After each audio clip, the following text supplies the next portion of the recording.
présenter un outil collaboratif gratuit intitulé Padlet. Padlet est disponible sur PC à l'adresse suivante padlet.com, sur tablette ou encore sur smartphone. Donc, Padlet est un site internet qui permet aux utilisateurs d'afficher toutes sortes de documents tels que des textes, des images, des enregistrements audio ou vidéo, des pages internet sur un support unique appelé mur virtuel.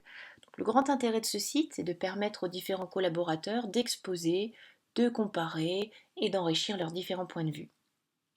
Des suggestions d'exploitation pédagogique vous seront proposées dans une autre vidéo. Donc à l'instar de nombreux sites internet, il faut d'abord procéder à une inscription pour pouvoir créer des Padlets. Donc pour ma part, je vais cliquer directement sur connexion, étant déjà inscrite. Donc l'inscription peut se faire via le compte Google, son compte Facebook ou tout simplement avec son adresse email à laquelle on aura adjoint un mot de passe.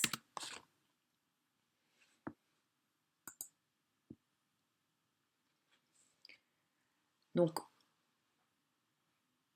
on arrive directement sur la page d'accueil. Donc je ne vais pas détailler tous les éléments de la page d'accueil. Simplement vous précisez que grâce au tableau de bord, vous pouvez avoir accès aux Padlets que vous avez déjà créés. Et nous, ce qui nous intéresse essentiellement, c'est créer un Padlet. Donc deux options s'offrent à vous. Soit vous cliquez au milieu de votre écran, soit en haut à droite. Donc un menu apparaît sur votre droite et donc vous allez pouvoir commencer à créer votre Padlet. Dans un premier temps, il va falloir lui donner un titre. Donc par exemple, je vais l'intituler Facebook Pro OrgCon.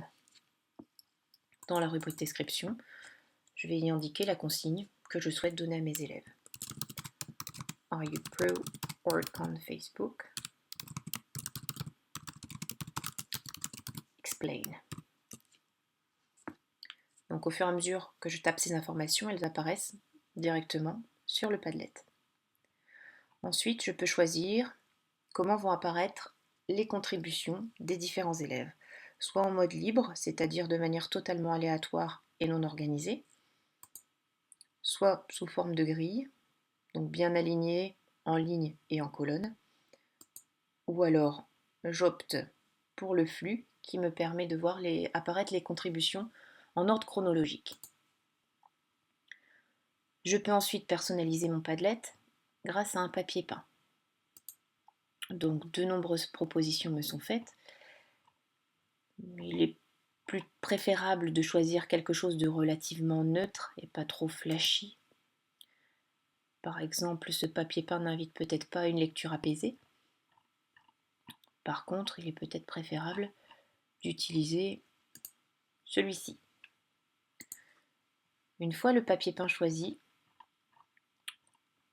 on peut éventuellement accompagner son Padlet d'une petite icône qui va permettre d'apporter des renseignements quant à la thématique de son Padlet. Cette option est facultative. Ensuite, concernant les différents posts qui seront rédigés par les élèves, on peut choisir de faire apparaître l'auteur de chaque publication. Dans ce cas-là, on clique sur les petits boutons et on peut également choisir d'autoriser les différents élèves à commenter les différentes publications. Là encore, il suffit de cliquer. Enfin, de manière à retrouver le Padlet plus facilement, on peut y inscrire des mots-clés. Donc pour le nôtre, ce serait par exemple Facebook et Debate.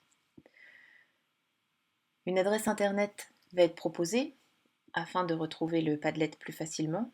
Cette adresse est créée de manière aléatoire, mais on peut la personnaliser de manière à la rendre plus facilement mémorisable. Donc ici, j'ai ajouté simplement Facebook à la place des chiffres et des lettres qui m'étaient proposés. On clique ensuite sur Suivant. Et donc là, nous allons avoir accès aux différents paramètres de sécurité qu'il est important de bien choisir. Donc 4 options s'offrent à nous. La première, privé. Donc dans ce cas-là, le mur n'est visible que par vous-même et les personnes que vous invitez par mail. Dans un deuxième temps, on peut choisir protéger par un mot de passe. Donc dans ce cas-là, le mur n'est visible que par la validation d'un mot de passe. Troisième option, secret. Dans ce cas-là, le mur n'est visible que par les personnes qui possèdent l'adresse du mur. C'est à mon sens le meilleur des choix pour un usage en classe, car ce choix évite d'enregistrer les adresses mail des élèves. Par contre, il faudra veiller à autoriser effectivement les élèves à écrire, mais avec une modération. Donc cette option apparaît juste après. Enfin, on peut opter également pour le mode public. Dans ce cas-là, le mur est visible par tous et il pourrait être retrouvé par un moteur de recherche. Une fois que les paramètres de sécurité sont effectués, on va pouvoir donner des droits aux différents collaborateurs. Donc on va cliquer sur le menu déroulant ici et 3 options s'offrent à nous. Donc nous, en tant qu'administrateurs, nous sommes le seul administrateur, donc pour les collaborateurs, 3 options sont proposées. Peut lire, dans ce cas-là, le collaborateur ne peut que consulter le Padlet, mais ne peut en aucun cas y contribuer. L'option peut écrire, donc le collaborateur va apporter sa contribution, par contre il ne peut en aucun cas ni modifier ni supprimer le Padlet et ne peut pas non plus inviter d'autres collaborateurs. Ces possibilités sont réservées uniquement à l'administrateur. Enfin, peut modérer. On peut ajouter des modérateurs, donc dans ce cas-là, on peut toujours contribuer, mais on peut également filtrer les différents postes qui nous sont proposés. Donc généralement, pour nos élèves, on va choisir l'option peut écrire. Ensuite, nous avons la possibilité d'ajouter des contributeurs grâce à leur adresse mail, mais nous avons opté pour l'option secret qui permet aux élèves d'avoir accès au Padlet via une adresse internet, ce qui évite d'avoir à enregistrer leur adresse mail. Enfin, les 2 derniers paramètres qui s'offrent à nous, refaire. Donc en fait, cette option permet à n'importe qui d'utiliser notre Padlet comme modèle. Si on ne souhaite pas que ce soit le cas, on désactive cette option. Et enfin, modération, dont nous avons parlé tout à l'heure. Afin de filtrer les différentes contributions des élèves, on va activer ce paramètre de manière à éviter que des contributions malencontreuses n'apparaissent sur le Padlet. Une fois ceci terminé, on clique sur suivant et notre Padlet est prêt à être utilisé. Donc nous allons cliquer sur Start Posting. Nous avons un petit plus qui est apparu en bas à droite. Ce sera la même chose sur le Padlet des élèves. Donc dès qu'on clique sur cet élément, notre nom apparaît. Nous allons donner un titre à notre contribution, par exemple ici Pro Facebook, et ensuite différentes options s'offrent à moi. Je peux éventuellement faire une contribution audio ou alors vidéo. Si j'appuie sur plus, je peux éventuellement faire un lien vers une page internet. Je peux également ajouter des images ou tout simplement ajouter une pièce jointe. Et pour chacun des éléments que j'aurai ajoutés, je peux écrire un petit commentaire.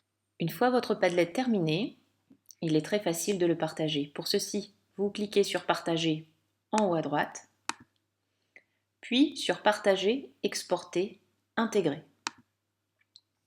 Différentes options s'offrent à vous.